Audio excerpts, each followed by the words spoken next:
And now, it's time for another Dice Tower review with Tom Vasel. Welcome to the Dice Tower.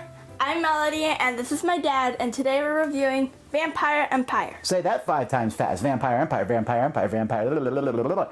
All right, Vampire Empire is a game that comes in one of these annoying tins, but it is what it is. I guess it's so you can, like, feel the vampire's face. Okay, anyhow. It's a 2-player game in which one person is playing vampires and the other person is playing the humans. And the vampires trying to kill the humans are trying to kill the vampires. Is it ever any different? I don't know. Let's take a look.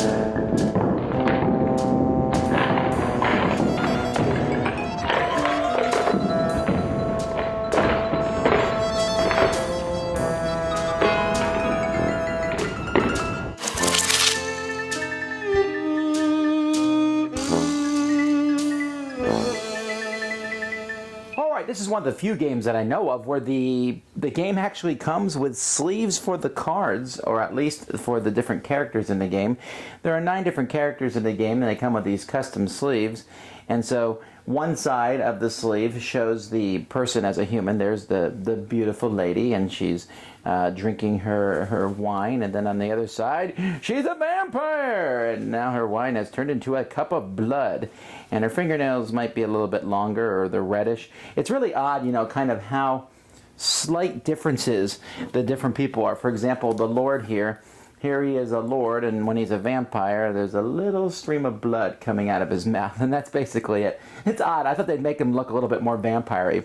But it is what it is. It's still pretty easy to see if they are a vampire or not, especially because the word vampire is blazoned down there.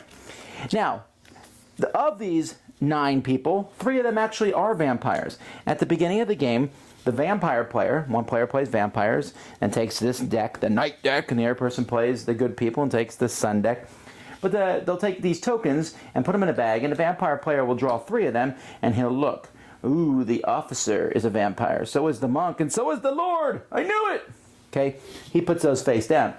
While the non-vampire player will draw 2 of these tiles, and he will see that 2 people, the cook and the lady, are definitely not vampires. Oh, poor lady.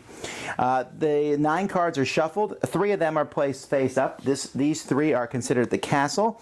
The other 6 are considered to be the city. And then the game begins. Each player will draw 8 cards from their deck to start the game. Now, there's a lot of different cards in the game, and so let's take a look at these. The decks are different, while at the same time very similar. Each of these cards will correspond with their backing of their color. It also mentions who can use them. So, for example, this relic can be used by a clergy, anyone who's in a clergy, so the nun could use it and the monk could use it. This garlic can be used by any of the green servants. This hunting knife can be used by a servant or a noble. And then there's holy water, which can be used by anybody. And then there's also special cards. Now, special cards can be used as the game progresses. And you can play them on your own turn for a certain cost, or on your opponent's turn for a certain cost. So Secret Journey, if I played on my turn, I have to discard 1 other card from my hand. If I played on my opponent's turn, I have to discard 2. So there's a lot of those cards in the deck that cost different amounts. Like this one might be free on my turn, but it costs a card if I played on my opponent's turn. Now, what players are doing on their turns is the first thing they can do is they can discard cards and draw more. Now, each player has 2 discard piles that are confusingly called the cellar and the moat. I don't know. Anyway, most of the time when you play a card or use a card for anything, it goes to the moat. That discard pile is out of the game forever. However, at the beginning of your turn, when you discard cards, you may discard them into the cellar, which is a special discard pile that when you are done with, you run out of cards, you can pick those up and shuffle those and draw them again. So essentially you're putting cards in there to use later on in the game. And this is actually a very important thing. I just think the cellar moat denotation is kind of a little confusing.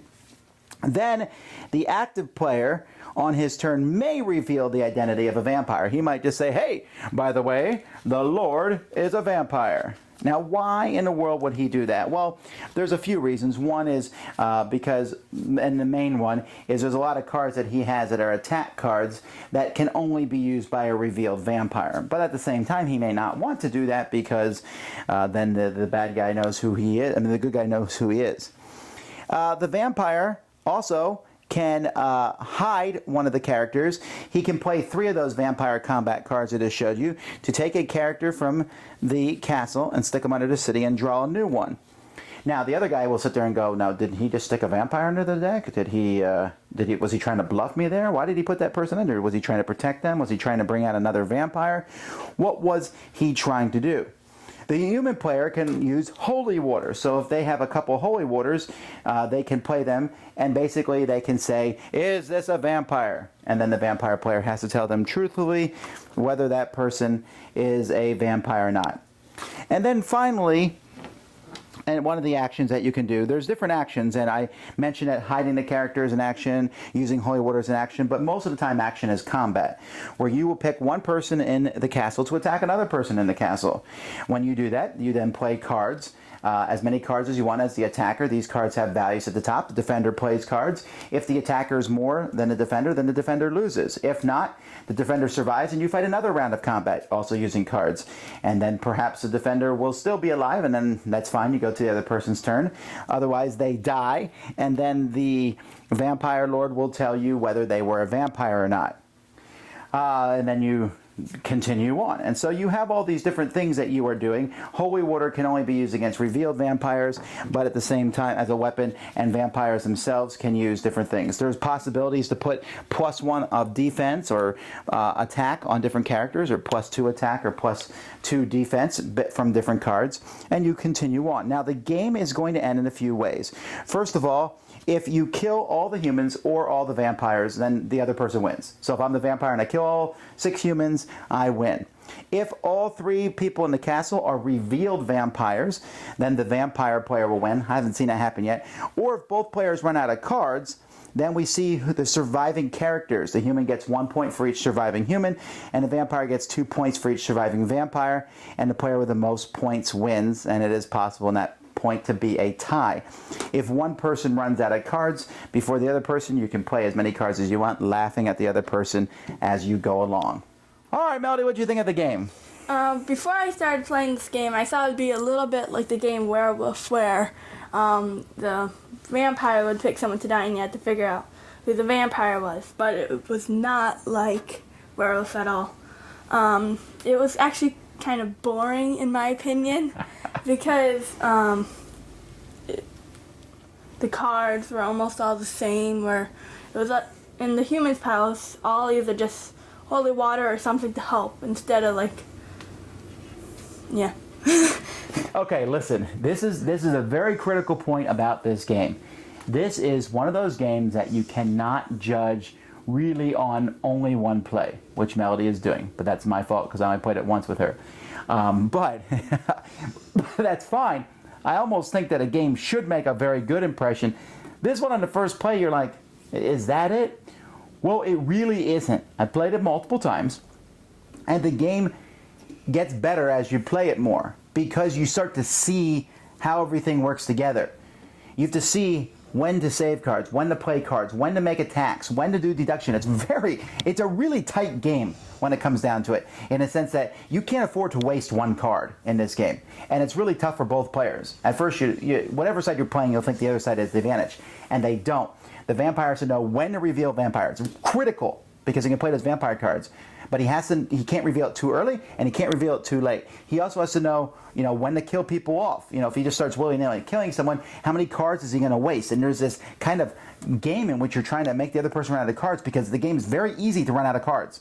And if you run out of cards for your opponent, they're gonna do really well, unless of course they don't know who anybody is, and then in which case you've done your job as the vampire.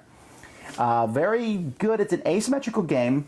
Although when it comes down to it, it's not as different as you might think. It is different that the vampire knows more information than the human. But I like it. I don't love it, but I certainly think that it's interesting, and more so than the first play. You said you thought it was boring? Yeah, and I understand that. And I really thought it was going to be different than it was. I went into it with like Melody, thinking, ooh, deduction. Who are the vampires? and it wasn't like that. It's more of a... Yes, there's a small amount of deduction part of the game, but it's more about knowing when to use your cards at the right point in time. But you're not interested in playing it again? No. No. Alrighty, well, there you go. Some thoughts on Vampire Empire. I think it's a good two-player game. It's certainly unique and interesting, if anything else. I don't know that it will ever be one of the best two-player games I've ever, well, not for me, for sure. I think it's fine, it's good, it's solid. I can see what it is in the game, but you gotta play it multiple times or you could really miss the whole point of it.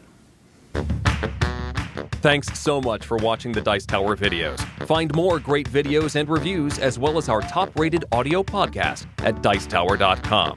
You can also find other great shows at Dicetowernetwork.com. I'm Eric Summerer, and you've been watching The Dice Tower. The Dice Tower is sponsored by Cool Stuff Inc., where you can find great games for great prices. Cool stuff in stock. Check them out at CoolStuffInc.com. Shut the door! There.